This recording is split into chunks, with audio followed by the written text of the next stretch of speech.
Ladies and gentlemen، اهلا وسهلا بكم. اليوم جبت لكم واحد جوج مواضيع غندويو عليهم. اول قضيه ديال اشرف حكيمي، كيقولوا انه طلق مرته، كاين اللي كيقول انه ماشي مرته اصلا. المهم غندويو على هذه القضيه ديال المشكل ديال اشرف حكيمي مع مرته، وكيفاش انه قال لك كان كاتب كل شيء لمو.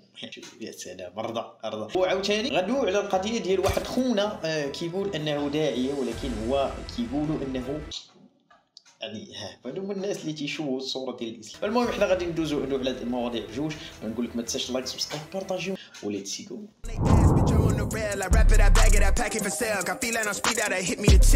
المهم قضيه ديال اشرف حكيمي كان ديجا تشد شحال هذه واحد القضيه ديال الاغتصاب، كان متهم فيها، وكان ديك الساعه وقعوا مشاكل بينه وبين الزوجه ديالو، ولكن من بعد تبت البراءه ديالو قانونيا، تبت انه بريء وما صوروا منه لا حق لا باطل.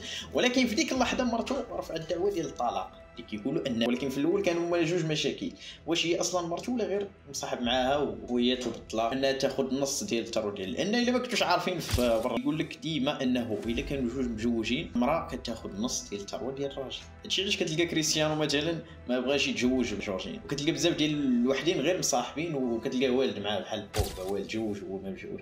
هاد اللعيبه في الاول كنت كنقول علاش كيديروا هكا، ولكن بعد اكتشفت انه لا، هي الفكره في انه ما تيبغيش يتزوج لانه الا مشى حتى طلقاته يدير ليه النص. فهما كيقولوا اللهم بما ان الدين عندهم ما تيمنعهمش من هذه القضيه هذه، ماشي بحال حنا الاسلام ضروري تتزوج. كيقولوا انه لا نبقاو حنا بجوج صاحبين، ولكن ما كاين لا زواج لا والو، حنا ساكنين في دار وحده، كان والدين 7 8. ولكن داكشي علاش كيقول لك مثلا دري صغير يقدر يحضر العرس ديال مو عادي جدا. لهذا فاش مرته رفعت ديك الدعوه ديال الطلاق على زوجها اشرف حكيمي، شنو دار هو؟ لقاو انه كاتب كاع داكشي اللي كيملك لمو. تخيل معايا دابا الشمته هلقوا الشي في المغرب تقدر طيح لك في بالك هذه القضيه. علاش؟ لان حنا المغاربه العرب بصفه عامه عندنا داك الدم ديال الام عندنا مقدس، شي حاجه المقدسه، ماشي بحال مو برا. مو كتلقى مثلا الدري كيدير 18 عام كيخرج من دار ما تبقاش علاقته بين مو وباه شي حاجه ديك. ولكن حنا عندنا داك الشيء العائله، فهمتي، دايرين بحال دوك الكارتيل ديال المكسيك وداك التخربيق. دوك الكارتيل ديال المكسيك ديما هما كتلقى عندهم العائله هي كلشي، كيقول لك لا فاميليا استولو. La familia es todo. العائله هي كلشي يعني. المهم باش نرجعوا للموضوع ديالنا، حكيمي كاتب كلشي لمو. تما فين غتبدا الطلعه على اشرف حكيمي، يبداو مطلعين عليه. ماما ممكن تديني مصروف عشان خارج مع مبابي، فهمتي، زعما راجل كبير يا حسره باقي كيطلب من عنده المول. وديما فاش كتشوف حكيمي خارج لشي بلاصه، ديما تتشوف ان مو ديما حاضره معاه هو. وهاد اللعيبه هادي كنحترمها سورتو في واحد ماشي غير مغربي انا متوقع منه يدير بحال هادشي وكثر. ولكن اللي زوين هو انه واحد عاش برا، يعني عاش بالمونطاليتي ديال برا، ولكن ديما كيبقى عنده داك الاحترام وداك المعزه للام ديالو، كاتب لها كلشي. راه مغاربه متدينين مش دايرين، ولكن كاتب لمو كلشي. وهذا الشيء اللي اثر عليه ايجابيا بانه ما شمتهاش مرته، يعني فاش يطلقها ما عنده ما تصور، ما عنده يمكن تلقى عنده شي جوج خواتم ديال الدب سميتو. ولكن اللي التدقيق الثروه ديال اشرف حكيمي ماشي كلشي كيمشي لمو صراحه، انما 80% كتمشي لمو و20% كتمشي ليه، فهي غتقسم معاه 20% هذه في حاله رفع الدعوه. هذا هو اللي كاين في القضيه ديال اشرف حكيمي. يعني هذا الشيء علاش نايضه الروينه كامله، لان الدري ذكي. ولكن المشكل اللي عندي مع هذه القضيه كامله هي الطريقه ديال كيفاش كيتسيروا الامور في اوروبا. يعني مثلا القانون علاش بالضبط ان مرتي فاش غنطلقها تاخذ ديال النص ديال الثروه اللي انا خدمت عليها لمده سنين. فهاد اللعيبه كنشوف انها ماشي عادله. يعني علاش تاخذ النص؟ علاش ما تاخذش 20%؟ علاش تاخذ 10%؟ بعض المرات المراه كتكون، ما كندويش على كل شيء، يعني طاري بعض المرات المراه فعلا تستاهل انها تاخذ حقها. ولكن انا كندوي على النوع ديال البنات اللي كتزوج بواحد وكتوهمو، كتبدا تصنع عليه داك الفيك ايموشنز، تصنع عليه دوك الاحاسيس المزيفه، وكتوهمو فعلا انها كتبغيه. والبنات باورفول في هذه القضيه. البنات تقدر تخليك تعرف انها كتبغيك وهي ما تتبغيكش. هذه باور عندهم، ما عرفتش كيديروا. لا حنا ما كنقدش نسلم على واحد ما تنحملوش. هي لا تقدر واحد مثلا ما عادي وتوهمو بانها كتبغيه وتبدا معاه حياته، ومين فوا تزوج تقول ليه يلا قطع ديك كيكه من النص وارلي. فالمهم انا ما كان في القضيه ديال اشرف حكيمي، ندوزو للقضيه ديال الشيخ الداعيه اللي قال انه داعيه كان في هولندا. فهاد خونا هذا قال لك كان في اوروبا بالضبط في هولندا، وكان كيدير الدعوه للجامع. كيفاش هو اصلا بدا الدعوه؟ قال لك كان جالس في الجامع، ما جاش الفقيه واحد النهار فاذا بكل الاصابع تشير اليه، كتقول لي انت اللي غادي دير الدعوه ديال هذا النهار. القضيه هذه يعني نتيقوها وندوزو لحوايج اخرين اللي صعيب نتيقوا.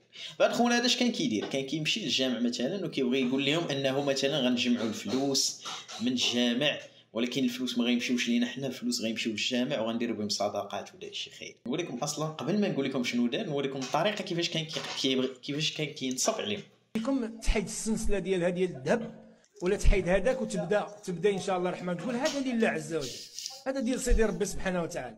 هذاك الارمبونت اوف كاتينغ اوف اور دينغ وي تطبيق اور يا هذيك اللي كيكونوا الحلقات. يلا الاخوات شي وحده فيكم تحيد هذاك الشيء اللي في يدها كامل وتقول لك هذا لله جل وعلا. ما غناخذوش حنا، ما غيديش للجنه ولا غيديش، غتجيبيه هنا وغادي يتباع باذن الله تعالى عند مول الذهب، والفلوس ديالو غتمشي للجامع ان شاء الله.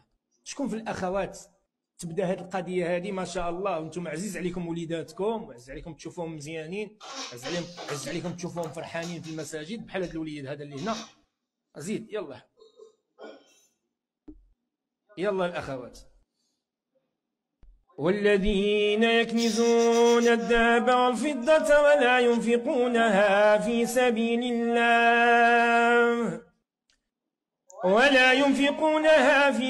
الله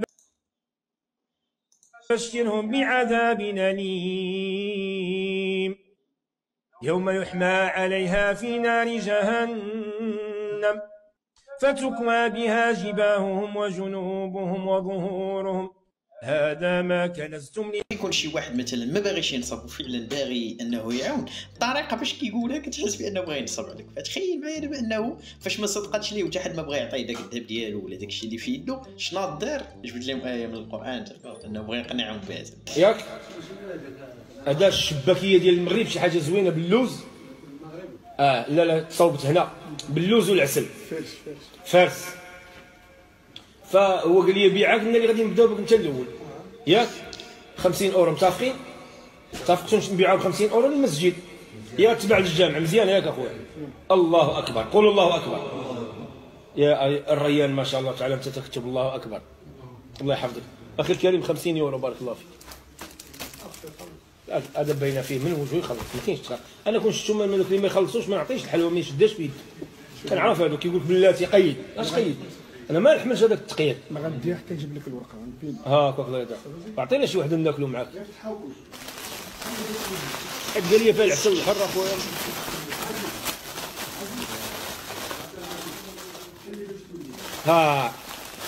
انتم جبتوا هذه الميكه هذه معك يا لطيف. كيعذب انا نكون فيا باغي ندوق شي حاجه نتعذب. ربي سبحانه وتعالى كيعذبني ملي نبغي نحل شي حاجه. انا نخلي لكم نتوما الراي ديالك. الطريقه باش كيدوي واش الطريقه باش كيفعل. الا كان شي واحد عنده غير شويه غرام ديال العقل غادي يفهم انه نصاب. انا دابا كنوريكم غير كيفاش كينصب، غنوريكم كيفاش كيدير باش انه مثلا يدوي يجبد الدروس مثلا ويدوي على شي لعبه. انا غنوريكم بزاف ديال الحوايج. خونا راه في شكل، خونا راه هربان. كنتفرج قبيله وانا نلقى مرابط في واحد الجامع، مرابط مع في هولندا، واحد الجامع كيدير الطريقه ديالي بجمع الفلوس. الطريقه ديالي جمع الفلوس للجامع، الطريقه ديالي انا اللي اخترعتها، انا اللي بديتها. الان هي في كل المساجد ديال هولندا وبلجيكا وفرنسا. اقسم بالله انا اللي بديتها. قبيله كنشوف في مرابط العاب اللي كيلعب في ليكيب ناسيونال العام منين مرابط حتى هو مريح في المسجد ويسمع، والمساجد كديرها دابا. ولاو عيرونا قال لك اسيدي عيرونا قال لك كتجمعوا الذهب كتخونوا الذهب. كنتفرج قبيله وانا نلقى مرابط. شوفوا شنو كيدير باش انا باغي نعاود لك مثلا شي درس كنكون فاهمو كنكون حافظو كنكون على الاقل درست عليه قبل. هو شنو كيستعمل انه يقول لك مثلا شي درس في الدين ولا شي حاجه. المسلسلات أصحاب المسلسلات المكسيكية المطولة ويتابعون ويعيشون أحيانا وهم وخيال وهم يدركون حقيقة هذا كذب. وهذا كله كذب. لا يمكن هذا الذي ترون. لا يمكن يقوم بيت وحب حقيقي إلا على شرف وعلى الحب الحقيقي لا يمكن أن يقوم إلا على شرف. قصة حب ممكن تطبق. هذه قصة الحب الحقيقي. قصص ديال الحب اللي كتشوفوا. قصة محمد عليه الصلاة والسلام مع خديجة رضي الله عنها ومع قصة النبي عليه الصلاة والسلام. قصص النبي عليه الصلاة والسلام. نوريكم واحدة أخرى. العين تقدر تقتل أخويا، تقدر تقتل. والله تقدر تقتل. العين القاتلة. كاين العين قاتلة. العين القاتلة يعني أذاها وضررها إلى القتل. والضرر ديالك يوصل للقتل. وكما جاء في الحديث أكثر من يموت من أمتي بعد قضاء الله وقدره بالأنفس تورد الرجل القبر والجمل القدر. وثبت في كتب التاريخ أن هشام بن عبد الملك في كتب التاريخ دخل المدينة وهو بعد أن أدى فريضة الحج دار الحج دعا أهل المدينة لزيارته في محل إقامته، فدخل عليه سالم بن عبد الله بن عمر، وكان كبيرا في السن لكنه عرفتي الطريقه باش انك غير تقنع، باش انك تصنط وما تغلطش، راه هذه بوحدها خاصو ما يتسماش على نفسك، خاص تسمى عليه شي حاجه اخرى.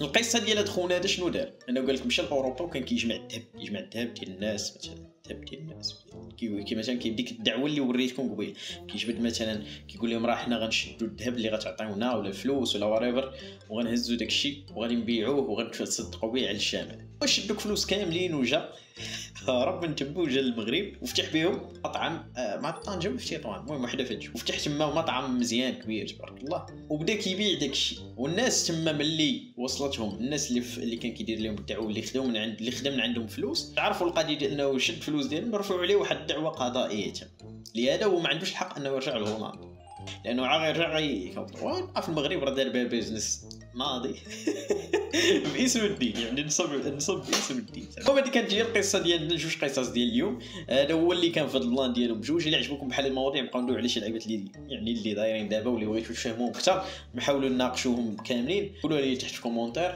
وديروا لي لايك باش نعرف ان الفيديو عجبكم وما نطولش عليكم. Bitch, I'm on the rail. I wrap it, I bag it, I pack it for sale. Got feeling on speed out, I hit me to chill. I give it a thrill, I put it on film.